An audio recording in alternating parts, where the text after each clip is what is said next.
दोस्तों Pawan Singh power star का एक गाना का पोस्टर जो बड़ी तेजी से इंस्टाग्राम पे वायरल हो रहा है।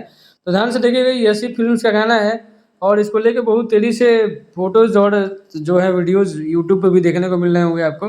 तो आपको पता नहीं, ये गाना जो है पुरानी किसी फिल्म्स का है, जो यसी फिल्म्स का ही पवन सिंह के किसी फिल्म का है। पुराने गाने पे नया थंबनेल लगा के और इसको जो है 12 तारीख यानी कि कल अपलोड करने के लिए ऐसा नोटिफिकेशन और पोस्टर जारी किया गया है, जिसको पवन सिंह ने अपने इंस्टा आईडी पे अभी तक नहीं डाला है। इसका मतलब ये है कि ये लेटेस्ट गाना कोई नहीं है, पुराना गाना ही है। क्योंकि भोजपुरी फिल्मों का ऐसा नियम होता है कि भोजपुरी फिल्मों में पुराने फिल्मों के गाने यानी फिल्म आके चली जाती है, तब तक उसका गाना लगातार आपको नया नया गाना आते रहता है। यानी फिल्म आके चली गई, सिनेमाघर से उतर गई, लेकिन गाने उसके लगातार आते हैं।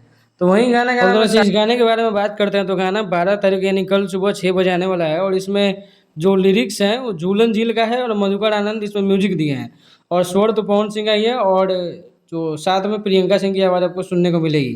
अब दोस्तों गाना कैसा है, ये गाना आने के बाद ही पता चलेगा। तो कल सुबह 6 बजे का इंतजार रहेगा। बाकी वीडियो अगर अच्छी लगे तो चैनल को लाइक शेयर सब्सक्राइब कर दीजिएगा और वीडियो देखने के लिए आप सभी का थैंक यू।